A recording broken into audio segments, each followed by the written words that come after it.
네, 오늘 우리 말씀 같이 보도록 하겠습니다. 오늘 우리에게 주신 하나님의 말씀은 사도행전 6장입니다. 6장 8절부터 15절까지의 말씀 우리 같이 보겠습니다. 사도행전 6장 8절부터 15절의 말씀 우리 같이 한 목소리로 공독하도록 하겠습니다. 다 찾으셨으면 아멘 하시기 바랍니다. 네. 자, 유나가 아직 안 찾았습니다. 네, 같이 읽습니다. 시작. 스데반이 은혜와 권능이 충만하여 큰 기사와 표적을 민간에 행하니 이른바 자유민들 즉 구레네인 알렉산드리아인 길리기아와 아시아에서 온 사람들의 회당에서 어떤 자들이 일어나 스데반과 더불어 논쟁할세 스데반이 지혜와 성령으로 말함을 그들이 능히 당하지 못하여 사람들을 매수하여 말하게 하되 이 사람이 모세와 하나님을 모독하는 말을 하는 것을 우리가 들었노라 하게 하고 백성과 장로와 서기관들을 충동시켜 와서 잡아가지고 공회에 이르러 거짓 증인들을 세우니 이르되 이 사람이 이 거룩한 곳과 율법을 거슬러 말하기를 마지 아니하는도다.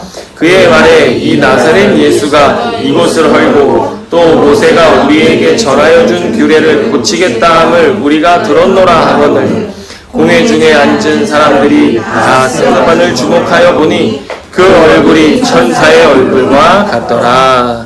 아멘. 자, 이 말씀을 가지고 성령이 쓴 우리행전 17번째 말씀 계속해서 나누도록 하겠습니다. 자, 여러분 오늘 우리가 읽은 본문 9절을 보면 스데반 집사, 어제도 등장했던 스데반 집사가 디아스포라 유대인들, 특별히 스데반도 헬라파 유대인이었거든요. 그런데 자기가 소속한 그 헬라파 유대인들과 회당에서 논쟁하는 장면이 나오는데 6장 9절에 보면 이른바 자유민들, 즉 구레네인 알렉산드리아인 길리기아 하면 누구가 생각나시나요? 길리기아 다소의 사울, 바울이 소속된 곳입니다. 그리고 아시아에서 온 사람들의 회당에서 어떤 자들이 일어나 스데반과 더불어 논쟁할세라고 말씀합니다. 여러분, 그런데 이 논쟁의 주제가 뭐냐? 오늘 11절과 13절 말씀을 보면 11절에는 모세와 하나님을 모독했다. 13절에는 이 거룩한 곳과 율법을 거슬러 말했다 라고 이렇게 말하는데, 여러분 모세를 뜻하는 것은 율법입니다.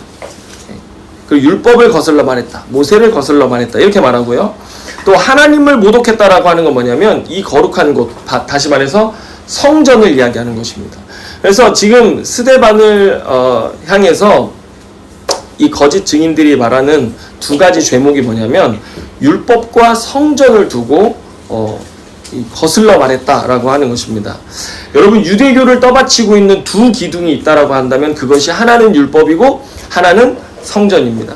그러니 이 두 가지를 거슬러 말했다라고 하는 것은 오늘 본문에서와 같이 이제 우리가 7장에서 보겠지만 스데반 어떻게 됩니까? 돌로 쳐서 죽임을 당할 정도로 굉장히 위험한 일이었던 것입니다. 여러분, 제가 인도네시아 단기 선교를 갔는데 인도네시아는 이슬람 국가입니다. 그래서 수도 자카르타에 가면요, 백화점이나 쇼핑몰에서 자살 폭탄 테러도 종종 일어나고요. 그래서 굉장히 위험한 곳이에요. 그런데 저희가 이제 단기 선교를 갔더니 선교사님이 저희 팀에게 가장 먼저 주셨던 당부가 뭐냐면, 지금 우리 선교하러 왔잖아요. 전도하러 왔잖아요. 그런데 뭐라고 하시냐면요, 어떤 이유에서도 길거리에서 또는 당신들이 만난 사람들에게 절대 전도하지 마십시오. 이렇게 얘기를 하는 거예요. 여러분, 얼마나 답답하겠습니까? 제가 수많은 단기 선교를 다녀봤지만 그 중에서 가장 무의미하게 느껴지고 가장 영적으로 답답했던 곳, 인도네시아였습니다.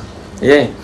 그런데 저희 팀이 이제 일주일 동안 대학에서 친구들을 사귀고 두 여학생과 이제 친하게 됐어요. 이슬람 학생들인데 저한테 뭐 티처 이러면서 너무 좋아하고 또 살갑게 대해주고, 또 나중에는요 제 모습을 이렇게 캐리커처로 그려줬는데 지금도 집에 있거든요. 근데 보진 않아요. 왜 그러냐면 턱을 2개를 그려놔가지고 너무 화가 나가지고 제가 보지는 않는데, 어찌됐든 한 주간 시간을 보냈는데 너무 좋았어요. 놀러 다니기도 하고 밥도 먹고. 그 친구들은요 등산을 이렇게 유명한 곳 이렇게 등산을 하고 뭐 이렇게 하이킹을 하는데 갑자기 시간을 딱 보더니요 바로 옆에 있는 기도처가 있어요. 그럼 그 하다가도 익스큐즈 미 하고 바로 들어갑니다. 그래서 가서 기도하고 나와요. 그럼 저희 나올 때까지 기다려야 돼요. 그냥 놀다가도 그 시간이 딱 되면 들어가는 거예요, 학생들이. 그런데 너무 친해져서 뭐 지금도 페이스북으로 친구 맺어놓고 뭐 제가 뭐 말은 걸지 않지만 얼마 전까지만 해도 저한테 계속 뭐 메시지를 보내고 이랬는데 저희가 이제 친구들을 이제 뭐 설득했다기보다는 너무 마음이 이제 긍휼해져서 선교사님께 부탁했어요. 선교사님 한 번만 복음을 전해달라. 진짜 우리가 죽을 것 같아요. 답답해서. 그러니까 이 친구들에게 한 번만 복음을 전해달라고 해서 선교사님하고 둘이 딱 만났어요. 만나가지고 유명한 이 카페에서 자리를 했는데 선교사님이 끝내 복음을 전하지 않으시는 거예요. 절대 선교사님이 그들에게 절대 복음을 전하지 않으시는 거예요. 그래서 제가 너무나 답답했는데 선교사님이 현지인 전도는 반드시 현지인이 해야지 외국인이 하면 안 된다 라고 하시면서 안 된다고 하시는 거예요. 저희가 있었던 지역이 그래도 그 이슬람 그 국가지만 그 가운데서도 좀 온건한 이슬람 지역이었어요. 그런데 지방으로 가면요 이 국가법보다 샤리아법, 이슬람법이 훨씬 더 우선되어지는 곳에 가면요 정말 가차 없습니다. 거기는. 그래서 한 이야기를 해주시는데 어떤 지나가다가 이제 선교팀이 이제 지나가던 사람들의 전도지를 나눠준 거예요. 그러면 그 순간 그 주변에 있는 모든 사람이 자기의 적이 되는 거예요. 생명의 위협. 택시에 타도 택시 운전기사도 자기를 이제 적 취급하고 순식간에 모든 주변이 적이 되면서 목숨을 잃을 위험이 있다라고 이야기를 하면서 늘 강조해서 절대 복음을 전하면 안 된다. 무슬림에게 있어서 전도라고 하는 것은 그토록 그들을 화나게 했던 것이었는데 오늘 유대교도 마찬가지입니다. 유대교 사람들 뭐 좋은 사람들이죠. 하지만 그들에게 있어서 율법과 성전 문제에 대해서 그들의 심기를 거슬리게 한다면 주변 사람들이 바로 몰려들어서 뭐 하는 거예요? 돌로 쳐서 죽이는 일들이 일어나는 것입니다. 그런데 여러분 오늘 스데반의 논쟁에는요 특징이 있습니다. 지금 보세요. 사도행전 6장 10절 말씀을 보면 스데반이 지혜와 성령으로 말함을 그들이 능히 당하지 못했다라고 이야기해요. 여러분 스데반도 유대인이었습니다. 원래는. 그렇죠? 그랬다가 이제 예수님 믿었지만 스데반도 유대인이고 그 당시의 회당 안에는 기독교와 유대교가 완전히 분리되어져 있지 않은 상황이었습니다.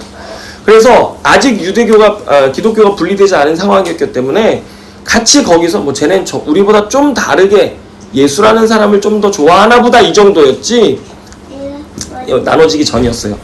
그런데 똑같이 여러분 스데반도 구약 성경 그 구약 성경만 가지고 있잖아요. 오늘처럼 신약 성경이 있는 게 아니고 구약 성경을 믿고 같은 모세의 율법, 같은 성전에 대한 생각들 가지고 있었거든요.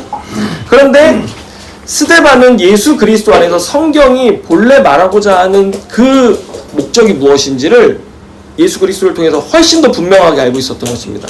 그래서 그것을 막 전했는데 이 사람들이 다 수긍이 돼요. 다 이해도 되고 동의도 되는데 예수 그리스도만큼은 인정하기가 싫은 것입니다. 그래서 수긍은 되는데 동의가 되지 않는. 여러분 남편과 아내가 싸우면요. 싸워보시는 분은 알겠지만 남편의 이야기, 아내의 이야기가 수긍은 되죠. 아니요. 근데 동의가 안 되지 않습니까? 충분히 그래 내가 잘못했어. 하지만 동의가 안 되죠. 그게 문제예요. 네, 부부싸움도 상대방의 논리에 대해서 얼마나 논리적으로 싸우는지 몰라요. 그런데 수긍이 되죠. 하지만 동의가 안 됩니다. 동의는 제가 뭐라고 했죠? 수긍은 되는데 동의하기가 싫어요. 저는. 네. 여러분 제가 백화점 지하 주차장을 이렇게 지나가는데 초등학교 6학년 아이하고 엄마가 싸우는데요. 딸하고 엄마랑 싸우는데요. 와, 전 세상에 그렇게 무서운 싸움은 처음 봤습니다. 말싸움이에요. 뿐만 아니라 기싸움입니다. 와, 여자 둘이 싸우니까 그렇게 무섭더라고요. 그래도 뭐 누구 한편이 지려고를 하지 않는 거예요. 지기 싫은 거죠. 오늘 여러분 이 스데반의 논쟁에서도 유대 사람들이 지기 싫은 거예요. 스데반한테. 그래가지고 어떻게 합니까? 11절 12절을 보면 두 가지 비열한 짓을 하는데, 하나는 거짓 증인을 세우고, 그리고 그 거짓 증인을 데려다가 산에 들이내서 재판을 열어버립니다. 그래서 이거 누가 당했던 방식이에요? 예수님 당했던 방식 그대로입니다. 거짓 증인이 와가지고 이 사람이 유대교의 두 기둥인 성전과 율법을 거슬러서 말했다라고 고발한 것입니다. 그런데 여러분 이 고발에는요, 맞기도 하고 틀리기도 한 그 교묘한 논쟁의 틈이 있습니다. 그래서 오늘은 우리가 이 스데반의 입장에서, 스데반이 말한 것이 기독교의 논증이거든요. 그래서 그 부분에 대한 말씀을 함께 나눌 건데, 그 이전에 제가 질문을 하나 드리도록 하겠습니다. 자, 여러분 잠시 이제 정신을 차리셔서 저를 보셔야 됩니다. 중요한 겁니다. 자, 이 질문에 꼭 답해 보세요. 자, 제가 묻습니다. 잘 집중하세요. 우리가 예수 그리스도를 믿고 구원받을 때 여러분 믿음으로 받습니까? 정아야, 우리가 믿음으로 받습니까? 행위로 받습니까? 믿음으로 받습니다. 자, 다시 한번 이쪽 반. 자, 우리가 구원을 받을 때 믿음으로 받습니까? 행위로 받습니까? 믿음으로 대답을 하네요. 자, 아시죠? 자, 여기 계신 분들, 우리가 구원받을 때 믿음으로 받습니까? 행위로 받습니까? 믿음으로 받죠. 자, 그럼 또 하나 묻겠습니다. 예수 그리스도를 믿는다고 할 때 행위가 중요합니까? 안 중요합니까? 중요하죠. 그러면은 여러분 믿음이라는 것은 무엇입니까? 믿음은 믿습니다 이게 아니라 뭐예요? 신실하게 주님을 따르는 삶을 말하는 것인데, 그러면 믿는다는 것은 행위를 말하는 겁니까? 뭐 마음으로 믿습니다 이런 걸 말하는 겁니까? 그럼 다시 물어보겠습니다. 여러분 구원받을 때 믿음으로 받습니까? 행위로 받습니까? 믿음으로 받습니다. 네? 믿음으로. 믿행. 믿음의 믿음의 네? 행위가 있는 믿음으로 받습니다. 네. 그러면 믿음과 행위는 같은 의미일까요? 다른 의미일까요? 같아요, 달라요? 같으면서도 다르고 다르면서도 여러분 제가 말씀드린 게 구원 논쟁이에요. 기독교 안에 있는 구원 논쟁입니다. 그래서 제가 우선 헷갈리시지 않도록 정리를 해드리면, 여러분 우리는 오직 믿음으로 구원받음을 믿으시기 바랍니다. 그래서 참되게 믿은 자의 삶에는 예수 그리스도를 신실하게 따르는 삶이 반드시 동반되게 되어져 있습니다. 아멘입니까? 우리가 예수 그리스도의 십자가를 믿음으로 구원받기에 합당한 의롭다 하심을 덧입게 되지만, 동시에 우리의 삶에 거룩한 삶, 삶의 성화가 없다면 여러분 우리는 구원받지도 못한 사람일 수 있다라는 것이 칼빈도 그 다음에 웨슬리도 강조한 내용입니다. 칼빈은 뭐라고 했냐면요, 전적인 은혜로 우리는 구원을 받는다. 그리고 그 전적인 은혜 안에는 하나님이 우리를 선택하시고 예정하시는 하나님의 주권적인 구원의 은혜가 있다라고 이야기합니다. 하지만 이제 또 존 웨슬리는 뭐라고 얘기하냐면, 하나님은 우리에게 앞선 은혜를 주신다. 그래서 우리에게 선행 은총이라고 하는 앞선 은혜로 우리를 둘러싸세요. 그러면 자유의지가 있잖아. 우리는 그 자유의지로 우리는 그 은혜에 믿음으로 반응하는 것뿐이다 라고 이렇게 이야기하거든요. 그런데 여러분 이것이 이제 장로교와 감리교, 뭐 성결교를 가르는 대표적인 구원 논쟁인데, 이것 때문에 지금도 얼마나 많은 구원 논쟁이 있는 줄 아십니까? 자, 전적인 은혜로 구원받는다라고 하는 이 논지에 조금이라도 인간의 행위가 개입되는 것 같다라고 하면 벌떼같이 장로교 신학자들이 일어나가지고요, 그거 아니다라고 얘기해요. 그런데 웨슬리는, 저희 이제 뭐 성결교 전통에 있지 않습니까? 감리교 성결교 전통에 있기 때문에 웨슬리는 하나님이 전적인 은혜로 우리에게 모든 것으로 은혜 주시는 거예요. 그럼 우리는 뭐만 하는 거예요? 그 은혜에 감격해서 믿습니다. 이렇게 하는 거죠. 예. 요거 가지고 엄청난 그 논쟁이 있는 거예요. 저희도 신학교에서 조직신학 시간에 그거를 한 학기를 배웁니다. 한 학기를. 네. 자, 그래서 여러분 오늘 스데반의 주장 안에도 이런 이제 기독교의 주장과 일치하는 내용들이 있는데, 제가 그런 신학적 담론들을 오늘 한번 나눠보려고 합니다. 자, 여러분 왜 유대교뿐만 아니라 기독교에도 성전과 율법이 그토록 중요할까요? 자, 먼저 유대교의 입장을 살펴보겠습니다. 자, 율법은 이스라엘 백성이 하나님과 언약을 맺었잖아요. 그 맺었을 때 하나님으로부터 받은 계명이에요. 누가 준 거예요? 예수님. 하나님이 준 거죠. 아멘. 그래. 하나님이 준 거죠. 율법 하나님이 준 거기 때문에 여러분 감히 그 율법에 대해서 교육을 너무 잘 받았어요. 손님 여기서 이러시면 안 됩니다. 네. 감히 그 하나님이 주신 율법에 대해서 율법의 뜻을 변개하려고 한다? 이거 굉장한 죄인 것이죠. 여러분 율법에는요 제사법, 민법, 도덕법 세 가지가 있습니다.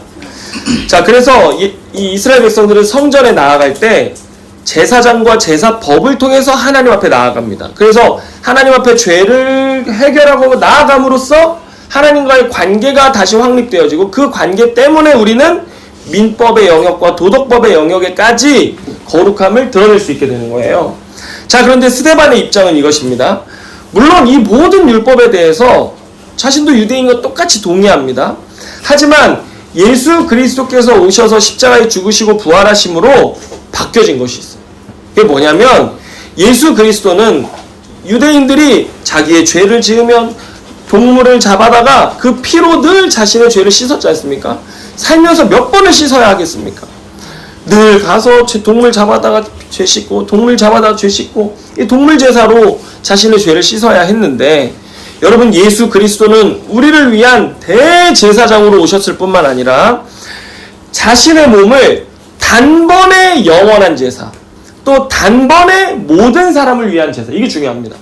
한 번에 영원한 제사를 완성해 버리셨고 단번에 모든 사람을 위한 제사를 완성하셨습니다. 그래서 더 이상 우리는 반복되는 희생 제사를 드릴 필요가 없게 된 것입니다. 아멘입니까? 따라서 이제는 율법의 제사법은 폐지되고 하나님께서는 예수 그리스도를 통해서 그분의 십자가와 부활을 통해서 율법을 온전케 하시겠다라고 하는 것이 스데반의 주장이었던 것입니다. 예. 자, 그래서 14절을 보면 증인들이 뭐라고 말하냐면 이 거짓 증인들이요. 그의 말에 이 나사렛 예수가 이곳을 헐고 성전이죠. 또 모세가 우리에게 전하여 준 규례를 고치겠다 함을 우리가 들었다. 이렇게 말하는 것입니다. 율법을 고친다. 여러분 얼마나 큰 죄목처럼 여겨집니까? 하지만 맞습니까? 틀립니까? 근데 고치기보다는 율법을 온전케 완성하러 오신 것이죠. 네. 자, 그런데 여러분 확실히 아시길 바랍니다. 오늘 예수 그리스도께서는 하나님 앞에 우리를 위한 대제사장이 되셨습니다. 또 그분은 자신을 단번에 영원한 제물, 모든 사람을 위한 희생 제물로 드리셨습니다.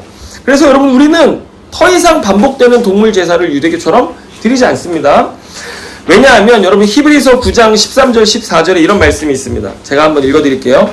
염소와 황소의 피와 및 암송아지의 죄를 부정한 자에게 뿌려 그 육체를 정결하게 하여 거룩하게 하거든 하물며 영원하신 성령으로 말미암아 흠없는 자기를 하나님께 드린 그리스도의 피가 어찌 너희 양심을 죽은 행실에서 깨끗하게 하고 살아계신 하나님을 섬기게 하지 못하겠느냐 말씀하는 것입니다. 아멘입니까?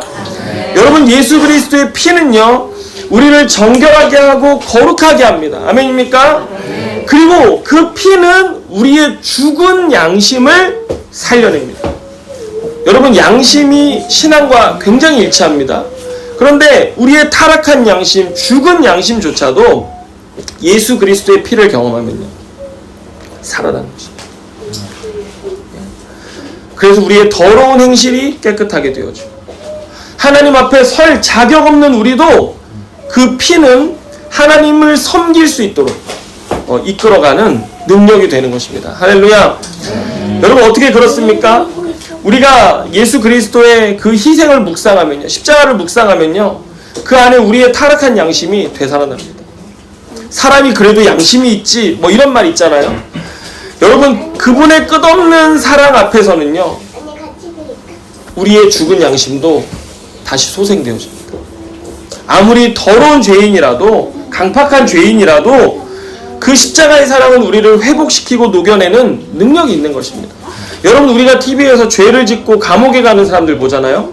그러면 자식이 교도소에 가면은 누가 제일 먼저 찾아갑니까? 엄마가 제일 먼저 찾아갑니다.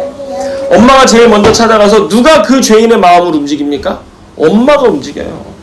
어머니께서는 끝까지 내가 너를 믿는다. 그리고 내가 너를 기다리겠다. 그리고 그 변함없는 사랑으로 아들을 늘 찾아와서 돌보는 사람이 누구밖에 없어요? 엄마밖에 없습니다. 하물며 인간적인 어머니의 사랑도 죄인의 마음을 이렇게 움직이는데 십자가의 사랑이 죄인을 변화시키지 못하겠습니까? 그 보혈의 능력은 우리의 죽은 양심도 주님 앞에 설 자격 없는 우리도 단번에 하나님의 품으로 인도하는 능력인 줄로 믿으시길 바랍니다. 여러분, 세상이 썩었다고요? 세상이 부패해서 그 냄새가 코를 찌른다고요? 그렇다면 어떻게 해야 합니까? 오늘 우리가 십자가 앞에 나가야 합니다. 우리가 십자가 앞에 나가서 주님, 이 십자가만이 우리를 살리는 능력입니다라고 고백하시기 바랍니다.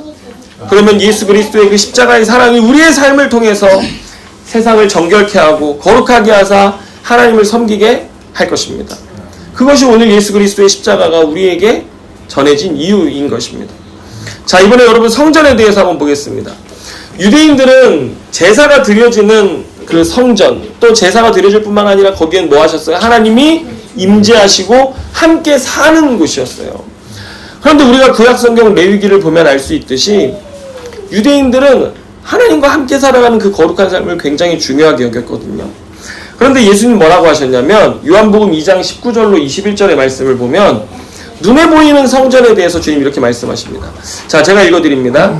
예수께서 대답하여 이르시되 너희가 이 성전을 헐어라. 내가 사흘 동안에 일으키리라. 유대인들이 이르되 이 성전은 46년 동안에 지어졌거늘 내가 3일 동안에 일으키겠느냐 하더라. 그러나 예수는 성전된 자기 육체를 가리켜 말씀하신 것이라. 아멘입니까? 여러분, 예수님께서는요 46년 동안 지은 그 헤롯이 유대인들의 환심을 사기 위해서 성전 보수를 했어요. 성전을 짓고 보수를 했는데 그 46년을 한 거예요. 아직도 하고 있어요. 그런데 그거 어떻게 하시겠다는 거예요? 무너뜨려버려요. 내가 3일 만에 일으키겠다 얘기하니까 뭐 유대인들이 화가 나는 것이죠. 근데 여러분, 이게 예수님이 눈에 보이는 성전을 말하는 것입니까? 아닙니다. 21절에 보면 성전은 자기의 육체를 가리켜 말씀하신 것이다 이렇게 말씀합니다. 여러분, 참된 성전은 무엇입니까? 바로 예수님 그분이십니다. 예수님 그분을 뜻하는 것인데 여기엔 두 가지가 있습니다. 첫째는 부활하신 주님이 여러분 영원한 참 성전 되십니다. 아멘입니까? 그리고 둘째로 부활하신 주님께서 머리가 되어 있으신 그 교회를 성전이라 말하는 것입니다. 그래서 여러분, 이제는 누구든지 성전에 가서 하나님을 만나는 것이 아니라 부활하사 영원히 우리와 함께 거하시는 예수 그리스도께 우리가 믿음으로 나아가면 그분을 만나게 되는 것입니다. 여러분, 우리는 성전에 갈 필요가 없습니다. 누구든지 우리의 기도의 제목, 아까도 찬양한 것처럼 이곳에 오셔서 우리를 만지시고 우리의 기도에 응답하여 주시옵소서라고 간구할 때 그분이 들어주시는 것입니다. 예. 그래서 이제 주님께서는 옛 성전이 아닌 이 교회 공동체, 이것을 하나님 당신의 거룩한 성전이라고 말씀하시는 것입니다. 할렐루야. 여러분, 성경의 모든 말씀이 가르치는 참된 실체 뭐냐면 예수 그리스도이십니다. 예. 예수 그리스도에게서 성경의 모든 말씀이 성취되어지는 것인데, 여러분, 성경에도 하나님은 성전에 갇혀 계실 분이 아니라고 말씀하세요. 다윗이 지은 성전, 그 성전에 갇혀 계실 분이 하나님이 아니신 거예요. 본래 하나님은 어떤 분이세요? 그분이 창조하신 모든 세상을 당신의 성전 삼으시고 성소 삼으신 분이십니다. 따라서 오늘 예수 그리스도께서 자신의 육체를 가리켜 성전이라고 하신 말씀 안에는 어떤 뜻이 들어있는 것입니까? 여러분, 예수님은요 자신의 몸을 통해 십자가를 통해서 온 세상을 통일하사 하나님께 드리려고 하는 하나님의 계획을 가지고 계신 것입니다. 자신의 몸으로 온 세상을 통일해서 모든 세상이 하나님의 성전 되게 하시고 그 거룩한 성전을 하나님께 봉헌해 드리려고 하는 것, 이것이 예수님의 목적이신데 이렇게 온 세상을 회복하시려고 하는 거예요. 여러분, 에베소서 1장 10절에 보면 이런 말씀이 있습니다. 하늘에 있는 것이나 땅에 있는 것이 다 그리스도 안에서 통일되게 하려 하십니다. 여러분, 예수님이요 온 세상을 하나님의 성전으로 하늘과 땅을 통일하시려고 하는 것. 이것이 하나님의 궁극적인 목적인데, 여러분 종말의 그림을 우리가 한번 볼까요? 여러분 요한계시록 21장으로 한번 가보겠습니다. 성경 맨 마지막 요한계시록 21장에 보면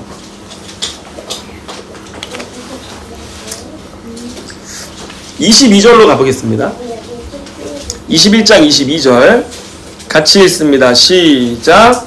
성 안에서 내가 성전을 보지 못하였으니 이는 주 하나님 곧 전능하신 이와 어린 양이 그 성전이심이라. 여러분 여기 보세요. 종말에 가면은 성전이 있습니까? 없습니까? 없어요. 없습니다.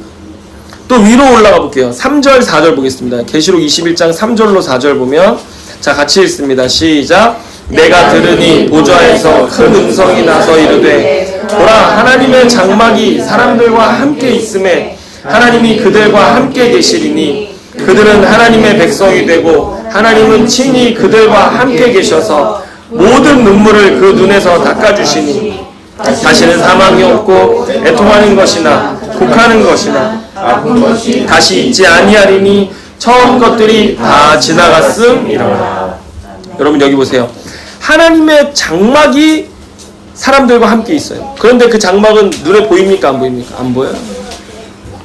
하나님이 그들과 함께 사시고 그들을 하나님의 백성 삼으시고 하나님 그들 가운데 임재해 계셔서 온 세상이 하나님의 성전이 되는 것입니다. 거기서 무슨 일이 일어나요? 모든 눈물을 그 눈에서 닦아주시고 사망이 없고 애통하는 것이나 곡하는 것이나 아픈 것이 없는 하나님의 세상, 하나님의 나라를 이루어 주시는 것입니다.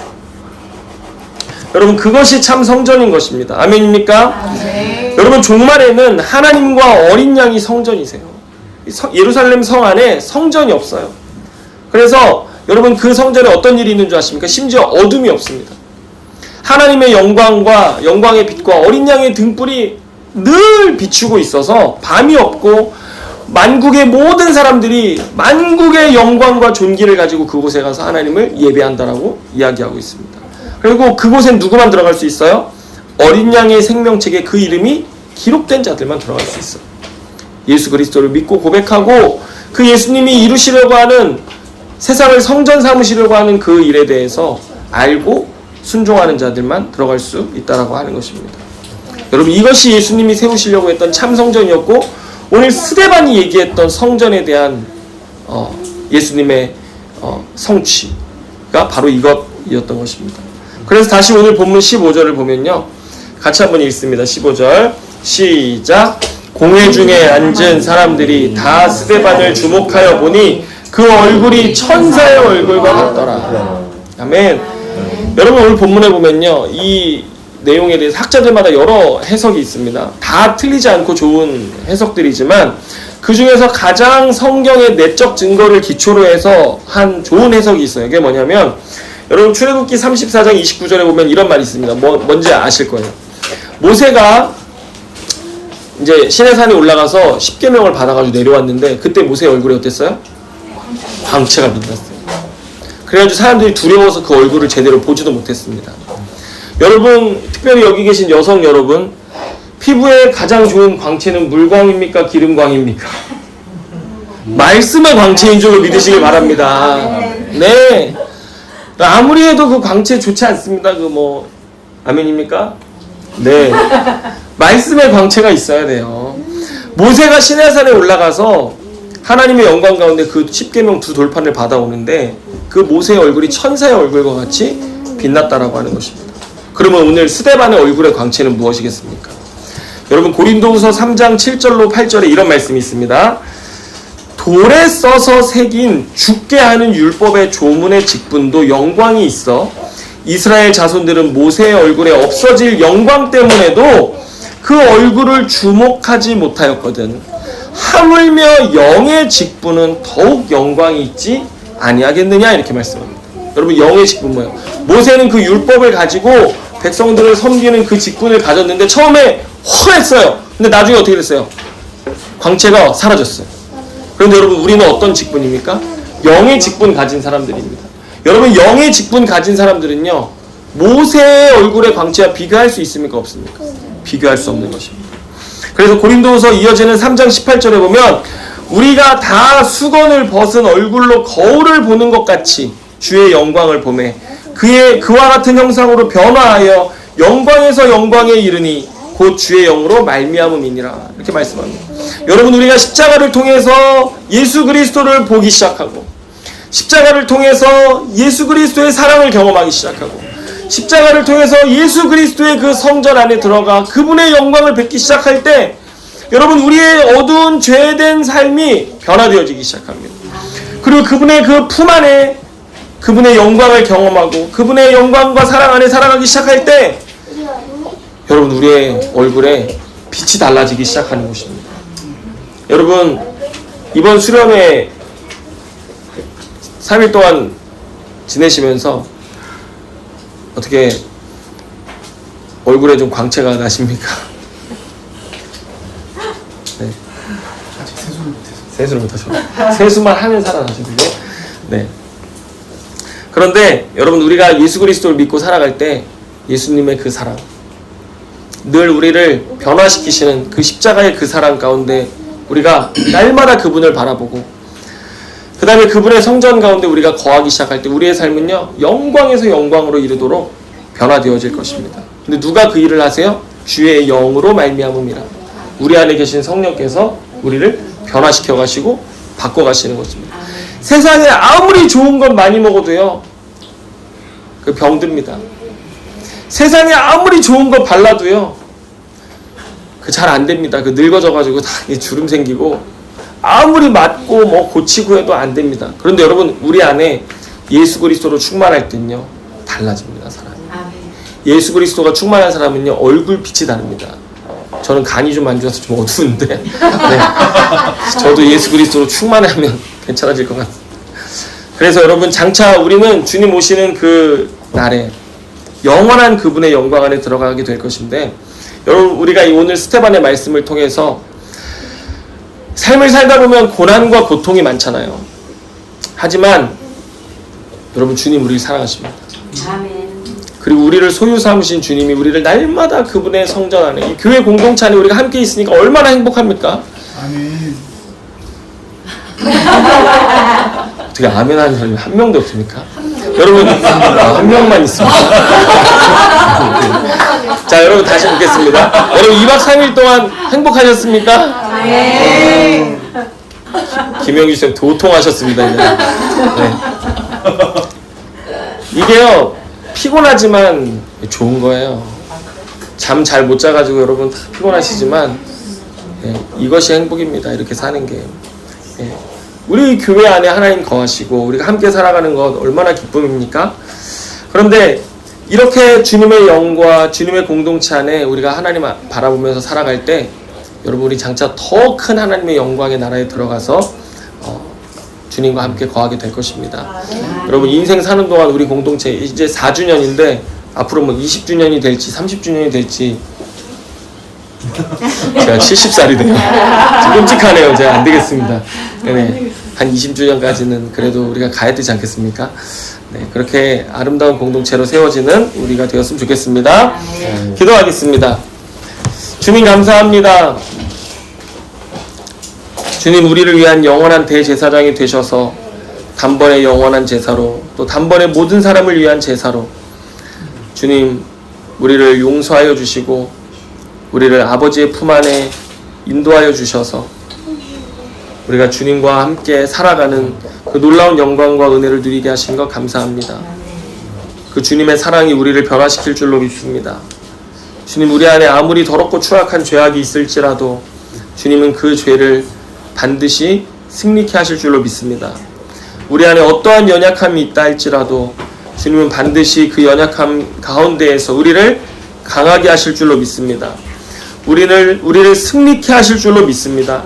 하나님, 주님의 그 십자가의 사랑이 우리를 강건하여서 우리의 죽은 양심도 다시 회복시키고 우리의 상처난 영혼도 주님 고치시고 온전한 주님의 자녀 되게 하실 줄로 믿습니다.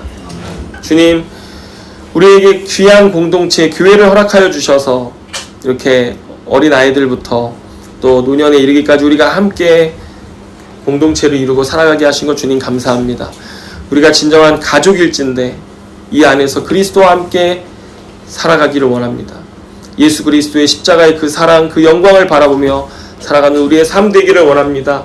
그럴 때 우리 안에 세상이 줄 수 없는 하나님의 영광이 충만케 될 줄로 믿습니다. 주여 그렇게 우리를 변화시켜 주시옵소서. 새롭게 하여 주시옵소서. 영광에서 영광에 이르도록 주님 우리를 붙들어 주시옵소서. 모든 것 주님께 감사드리며 예수님의 이름으로 기도드립니다. 아멘.